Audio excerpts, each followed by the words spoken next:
자, 오늘은 인간 죄론을 좀 다루겠습니다. 죄론. 지난 시간에 사람은 하나님의 형상으로 창조된 존재다 공부했죠? 그 형상으로 지음받았다는 뜻은 첫 번째 뭐라고 그랬나요? 인격적 존재로 지음받았다. 두 번째는 도덕적 존재로 지음받았다. 세 번째는 영적인 존재로 지음받았다라는 것을 뜻한다고 그랬습니다. 그게 우리 사람이에요. 인격적이고 도덕적이고 영적인 존재다. 그러면서 제가 돼지하고 비교를 해서 설명을 해드렸습니다. 돼지는 인격이 없습니다.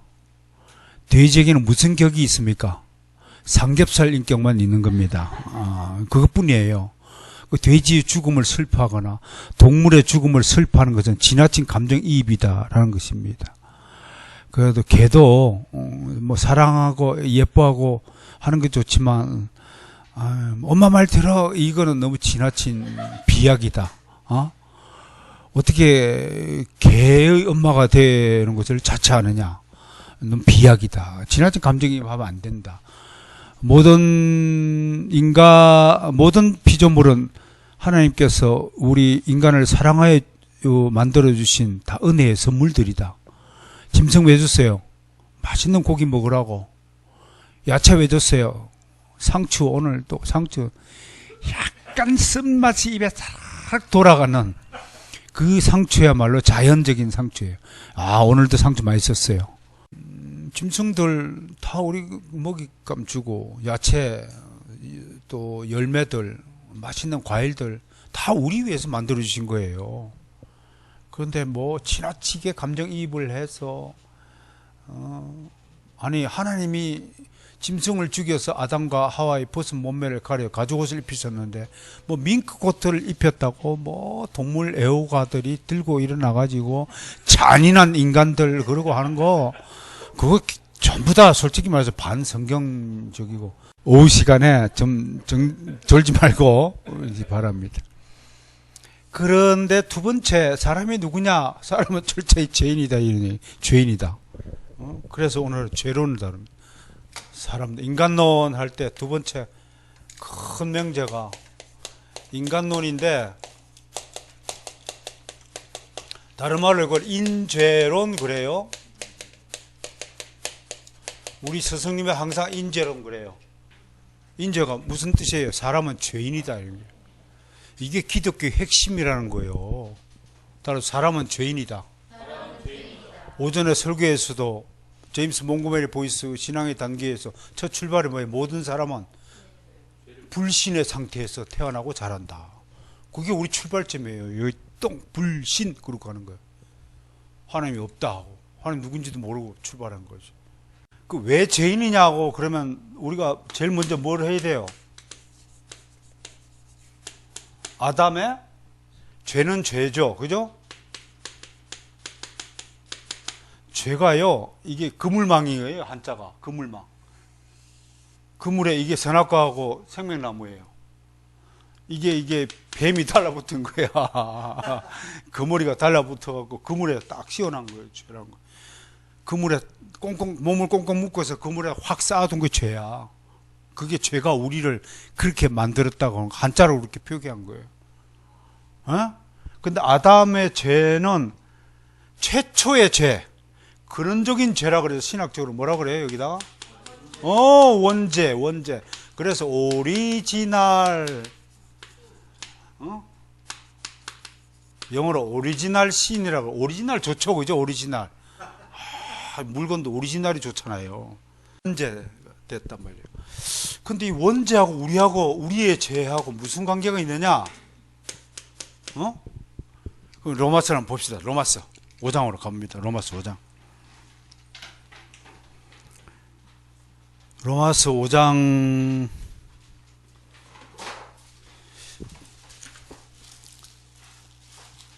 요런 것은 말이에요. 죄 그러면 로마서 5장 끄집어낼 줄 알아야 돼요.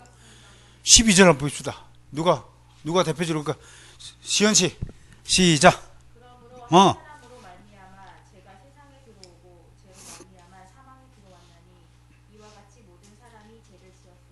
음. 자, 5장 12절 봐. 잘 보세요. 5장 12절 구절을 잘 봅시다. 한 사람이 등장해. 이 한 사람이 누군가요? 아담. 이게 다 알고 있는 거예요. 이런 능력을 한 사람, 그런데 아담 맞히는 능력을, 무슨 능력? 이거 논리학에 나오는 거, 유추의 능력이에요. 한 사람 뭐로 말미암아 뭐가 들어왔어요?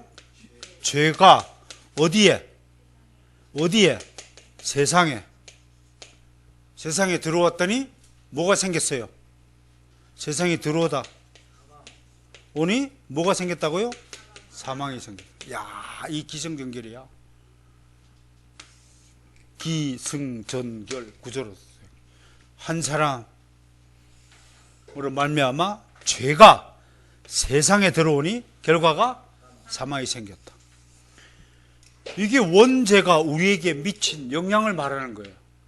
우리의 죄가 뭐가 됐냐. 그래서 신학적으로 이 연결고리를, 원죄와 우리의 죄의 연결고리를,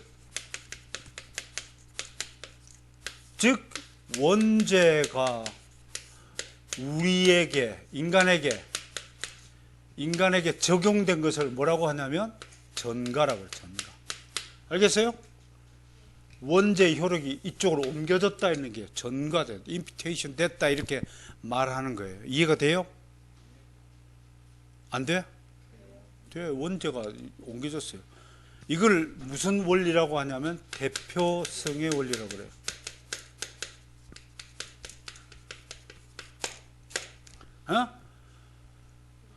전가의 원리라는 거예요. 아시겠어요?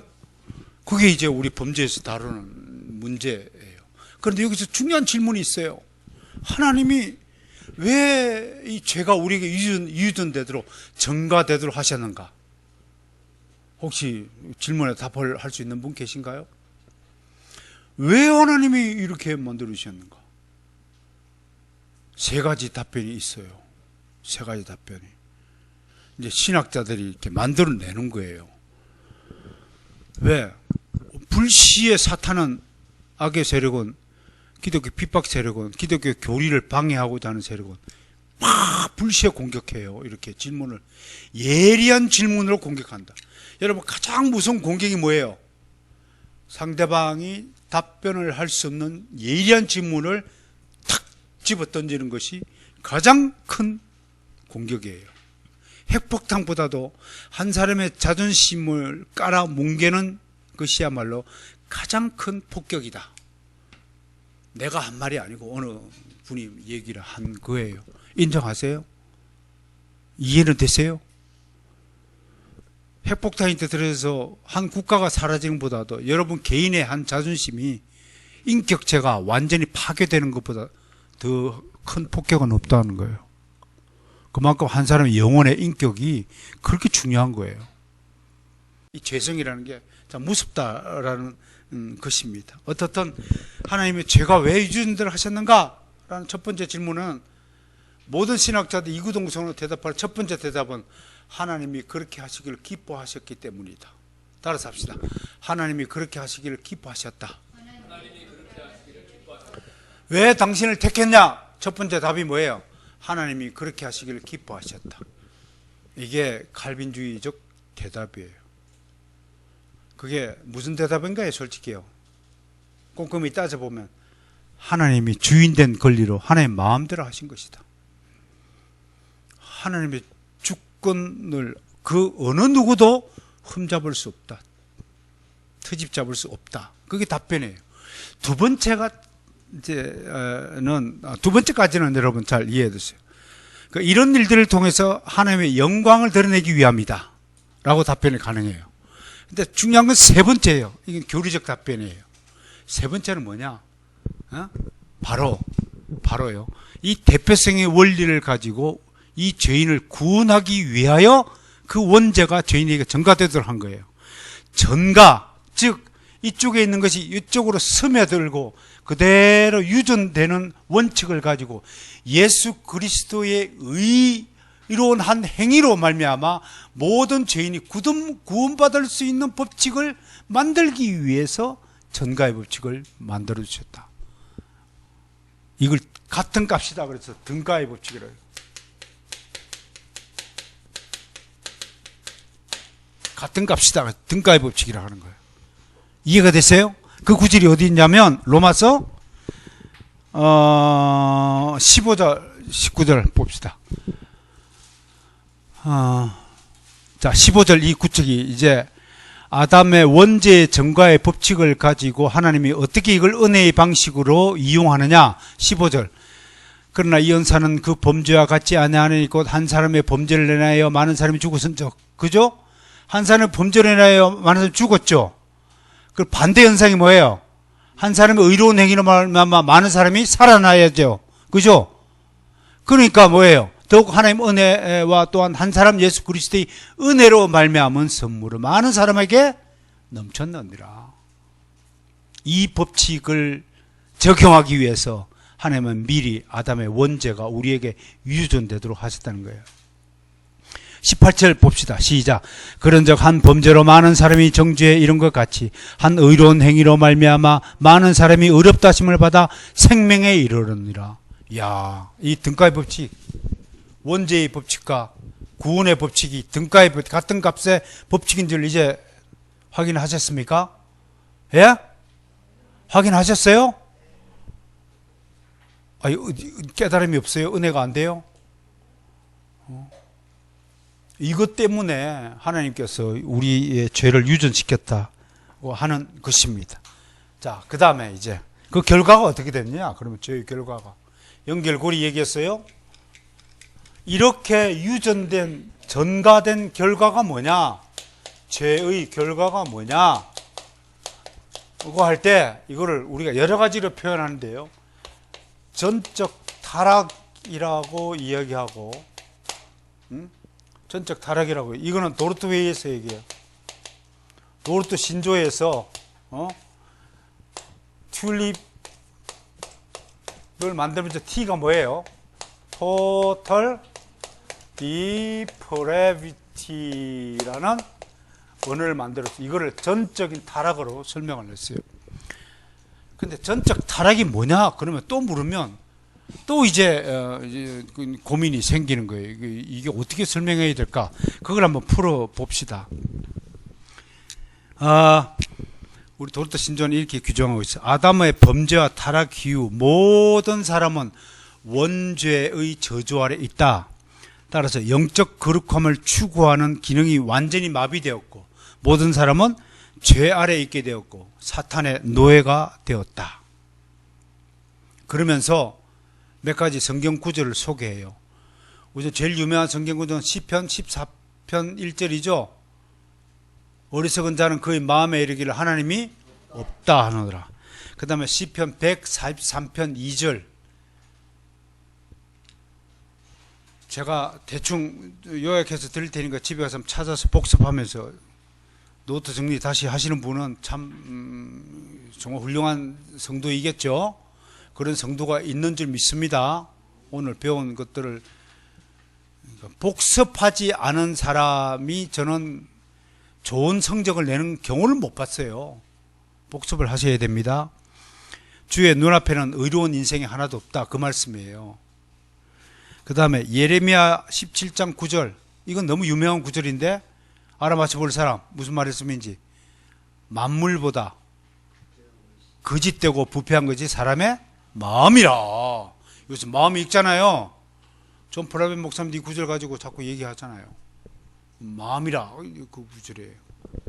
이런 상태를 우리 도르트 신조를 만드신 우리 교회의 선배님들이 위대한 신학자님들이 한마디로 전적 타락이다라는 용어로 설명한 거예요. 그 외에 여러 신학자들 의견을 내가 소개해 볼게요. 제가 좋아하는 제임스 몽고메리 보이스 목사님은 전적 타락이란 죄가 우리 인간의 뿌리부터 핵심까지 전인적인 면에 영향을 끼쳤다 해서 이걸 근본적 타락이라고 붙였어요. 이걸 영어로 레디칼이라고 그래요. 레디칼. 근본적 타락이다.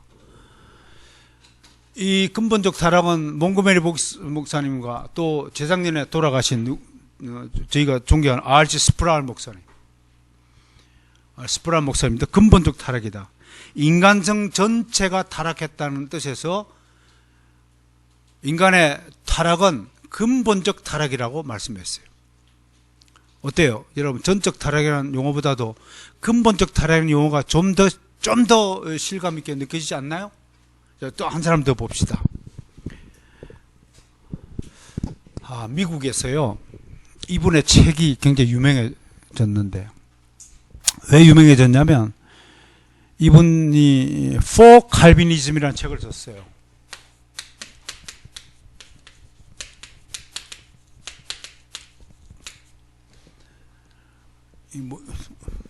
우리말로 뭐라고 해요?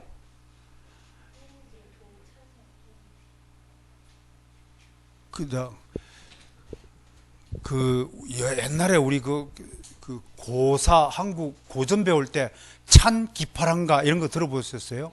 이쪽 기억나죠? 그게 뭔데요? 기파랑, 화랑, 유명한 화랑이었던 기파랑을 찬송한다는 뜻이에요. 그러니까 찬 칼빈주의야. 우리말을 번역하면 이렇게 for가 그런 뜻이에요. 그냥 복잡하면 그냥 칼빈주의 그래요. 그냥 이 책을 쓰신 분이 마이클 호턴이에요. 우리 열린 교회에 가서 한번 사진도 찍고 그랬죠. 마이클 호턴. 이거 책 제목이 이렇게 해놓고 For Calvinism이라고 책을 해놓고 여기다가 튤립 꽃을 딱 이렇게 해놨어요. 꽃을 해놨어요. 그랬더니 칼빈주의를 반대하는 사람이 제목이 Against 칼빈이즘이에요. 이건 뭐예요? 반 칼빈주의야. 그러고 이게 그림을 이렇게 그려놨고 꺾어진 튤립을 이렇게 책을 펴놔가지고 이 책은 안 유명했는데 요 책 때문에 요 책이 팔렸어. 그래서 저도 바이블 시네마 어게인스트 바이블 시네마를 누가 썼으면 좋겠어. 거꾸로 이렇게 팔리게. 세상 사람들은 진리에 대해서는 관심 없고 진리를 공격하는 데는 아주 쾌감을 느껴. 거꾸로 다른 타종교에 대해서는 일체 세상 언론 관심 없어요. 힌두교가 뭔 짓을 하든 불교가 뭔 짓을 하든 가톨릭이 뭘 하든 아무 관심 없어. 오직 어디에 관심이 있어요? 오직 어디에 관심이 있냐고? 진짜 감사해. 나는 세상 언론이 저녁마다 교회의 비리를 덜치워줘서 너무 감사해. 그 관심이 있다는 거야. 다른 데 관심이 없어. 우리에만 관심이 있어. 그러니까 관심이 있으니까 이런 걸 반대되는 쓰는 거잖아. 그런데 이 사람도 몰랐을 거야. 자기 때문에 이 책이 더 유명해지리라는 걸. 몰랐을 거야. 이 호턴, 그래서 마이클 호턴이 이렇게 얘기했어. 이분의 이 책에서요, 전적 타락이란 모든 인간이 똑같이 죄를 지어 정죄함을 받았으며 우리의 존재 상황 속에서 우리가 하나님의 은혜를 받을 수 있는 측면은 하나도 없다는 것을 뜻한다 하면서 철저한 부패라고 그랬어요. 뭐라고요? Absolute.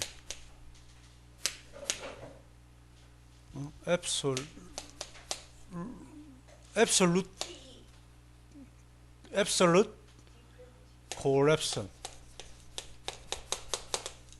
이렇게. 절대적 부패. 생선이 있는데 여러분, 인간이 어느 정도로 몸이 그렇다는 게 아니에요. 지금요, 우리의 영적 세계는 왜 주셨어요? 이 영적인 기능 때문에 하나님을 인식하도록 되는 거야. 돼지는 이게 없기 때문에 아무리 돼지가 하나님을 찾아도 하나님을 알 길이 없어. 기능이 없어. 근데 우리에게는 이 기능이 주어졌어. 근데 이 기능이 완전히 망가졌다, 이런 뜻이야. 근데 다른 말로 망가진 것뿐만 아니라 썩었다, 얘기는 썩었다, 부패했다는 거예요. 생선이 있다면 완전히 썩었다. 물론 뭐 홍어는 완전히 썩어야 맛이 있습니다만은 그렇게 말하는 거예요. 그렇게 보는 거예요, 신학자들이. 그러니까 인간의 전적인 타락이 뭐냐? 그러면 철저한 부패다는 거예요. 아주 썩은 냄새가 진동한다. 그러니까 속에서 나오는 것이 뭐라고요? 모든 악독함이라고 그랬어요. 보세요. 여러분, 이 속에 우리 인간 철저하게 타락하고 부패한 속에 있는 모든 것들에 대해서 예수님과 사도 바울의 딱 지적을 보면요. 예수님의 속에 있는 모든 것들을 뭐라고 그랬냐면, 예수님은 악한 생각, 이걸 그 유명한 악한 생각 12가지를 했어요. 자, 마가복음으로 갑니다. 마가복음. 예수님이 우리 속에 담겨있는 악한 생각 12가지 뭐냐. 마가복음 7장 갑니다. 7장 20절부터 23절 가보겠습니다. 자, 예수님의 죄론입니다. 예수님이 인간의 속에 담긴 것들이 어떤 모습인가를 한번 살펴봅니다. 누가 읽어볼까요? 네.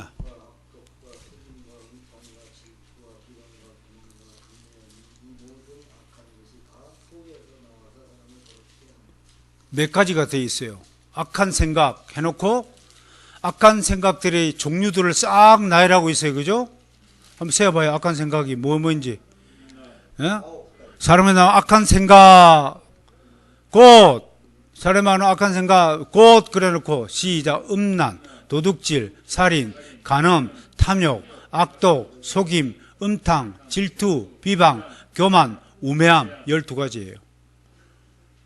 악한 생각 12가지가 속에 담겨 있다고 예수님이, 우리 하나님께서 우리를 딱 지적하셨어요. 여러분 속에 이런 것들이 없다고 자신할 수 있는 사람 손 들어보세요. 내가 죄인이 아니라는 것을 부정하시는 분에게 반드시 예수님의 이 악한 생각 12가지 목록을 열게 해주세요. 당신이 여기서 자유롭습니다. 자, 두 번째, 이것보다 더 세밀하고 구체적인 죄의 목록이 열거된 적이 있습니다. 그것이 사도 바울의 지적입니다. 사도 바울은 무려 20가지로 늘렸습니다. 로마서 1장 29절부터 31절 가보겠습니다.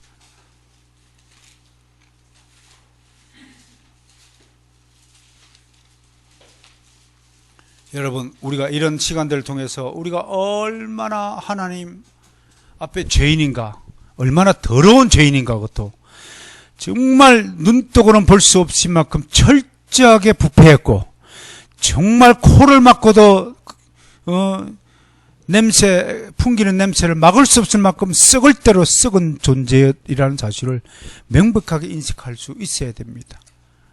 29절 시작. 곧 모든 불의, 추악, 탐욕, 악의가 가득한 자요, 시기, 살인, 분쟁, 사기, 악독이 가득, 수근수근하는 자요, 비방하는 자요, 하나님께서 미워하시는 자요, 능욕하는 자요, 교만한 자요, 자랑하는 자요, 악을 도모하는 자요, 부모를 거역하는 자요, 우매한 자요, 배약하는 자요, 무정한 자요, 무자비한 자요. 29절 곧 모든 불의, 모든 불의가 어떤 거라고요? 그 이제 모든 불의 그래놓고 20가지를 열거해요. 추악부터요. 악한 생각 12가지, 모든 불의 20가지를 사도 바울이 열거하고 있어요. 세어보세요. 20가지 맞을 깁니다. 그렇게 조사했으니까 신학자들이 조사가 뭐 틀린 적이 없죠. 틀리지 않겠죠. 이렇게 인간이 더러운 존재입니다. 또 하나 있어요. 이 앞에 나온 거 한번 찾아볼까요? 우리가 어떤 존재였던가, 그리스도 밖에 있을 때 우리가 어떤 존재였던가, 이런 것들이 정말 이게 바늘로 내 영혼의 심장을 찌르듯이 이게 느낌이 와야 살아있는 자입니다. 영적으로 살아있다 이겁니다. 민감하게. 갈라디아서 5장 19절부터 21절에 육체의 일은 곧 분명하니 하면서 15가지 플러스 알파가 기록되어 있습니다. 육체의 일 뭐가 있어요? 음행, 더러운 것, 호색, 우상 숭배, 추술, 원수 맺는 것, 분쟁, 시기, 분냄, 당짓는 것, 분열, 이단, 투기, 술 취함, 방탕함, 또 그와 같은 것들 등등 15가지 플러스 알파를 논하고 있습니다. 이렇게 우리 인간은 전적으로 타락한 존재입니다.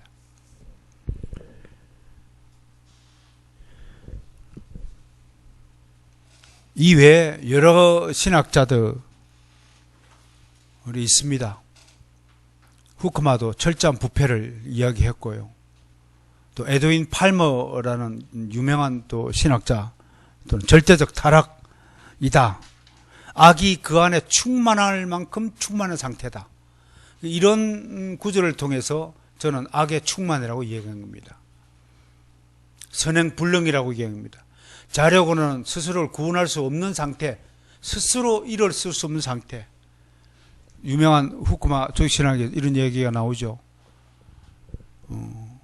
다른 사람들은 아니 아프면 아파도 지가 스스로 약을 이렇게 손으로 뻗어서 약을 자기 입에 넣고 물을 마시고 스스로 나을 수 있지 않느냐, 인간에게는 그 정도의 능력은 있지 않느냐라고 반대하시는 분들은 그렇게 말을 합니다.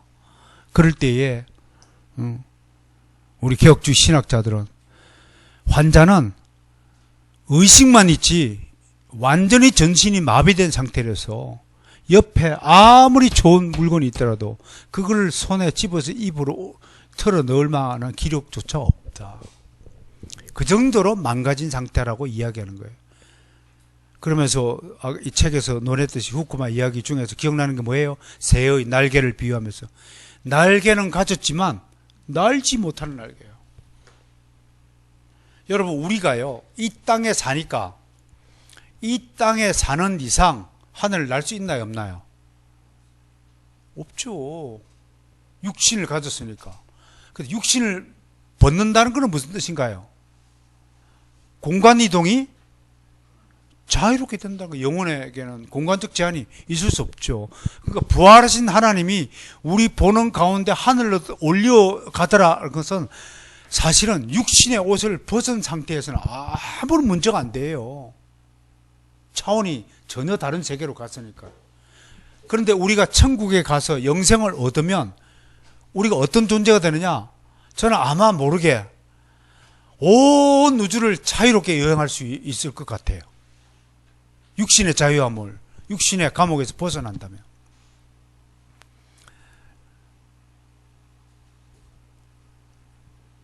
우리가 이 죄론을 다루면서 우리 인간의 상태가 어떤 상태냐를 정확하게 인식할 필요가 있습니다.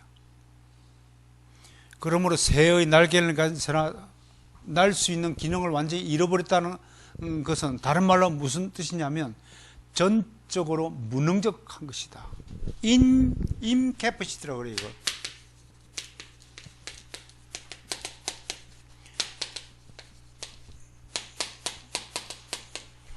이 두 가지 용어가 비슷한 점 틀려요. 이거는 무능력을 이야기하고요.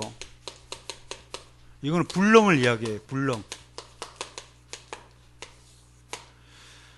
불능은요, 아예 할 수 없다는 게 근본적으로.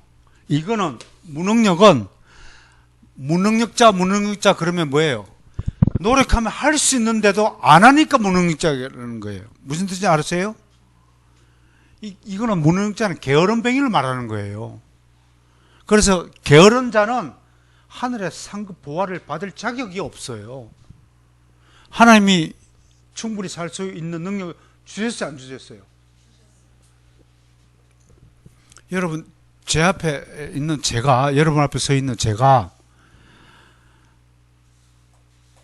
야, 우리 목사님은 고귀하신 분이니까 정말 거룩한 일만 하셨겠지 하고 생각했지만, 그것뿐만 아니에요.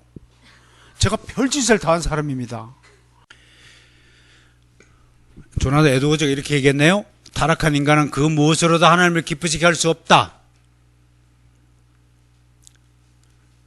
스프랄 목사님은 하나님의 도움 없이 그리스도께로 나올 어떤 능력도 없다. 로레인 보에터너는 물이 역행해서 언덕 위로 올라가지 못하듯이 인간은 뛰어내린 골짜기에서 다시 위로 솟구칠 능력이 없다. 멋진 비유죠? 타락한 인간은 절대로 스스로 하나님을 찾을 능력이 없다. 그런 우리에게 하나님 은혜를 주셔서 우리가 하나님을 알게 되고 찾게 되고 하나님을 만나고 있고 이제 하나님 중심, 내 인생의 중심에 하나님을 두고 예수 그리스도의 피의 능력을 전수받았어. 이렇게 멋진 인생을 살게 되는 것입니다. 저는 밤마다 자리에 누울 때마다 제가 집 없던 시절을 진짜 매일같이 한 번도 거의 잊지 않고 기도합니다. 하나님, 옛날에는 집도 없이 그 부동산 골짜기 구석진 곳에서 쪼그려 앉아지고 책을 읽고 있던 그 시절에 비하면 지금 얼마나 행복한 시기를 보내고 있는지 정말 하나님의 은혜에 감사합니다. 한때 에베소서에서 바울이 고백했듯이 전에 우리는 그리스도 바깥에 있었고 우리 이방인이었고 어둠에 속한 자였는데 이제는 그리스도 안에 있었고 우리는 영적인 이스라엘이 되었고 이제는 빛의 자녀가 되었지 않습니까? 사랑합니다, 여러분. 환영합니다. 이 위대한 원대한 소망을 가지고 천국에 입성하는 그날까지 힘을 잃지 않고 오늘 이번 한 주간도 열심히 살아가시기를 바랍니다.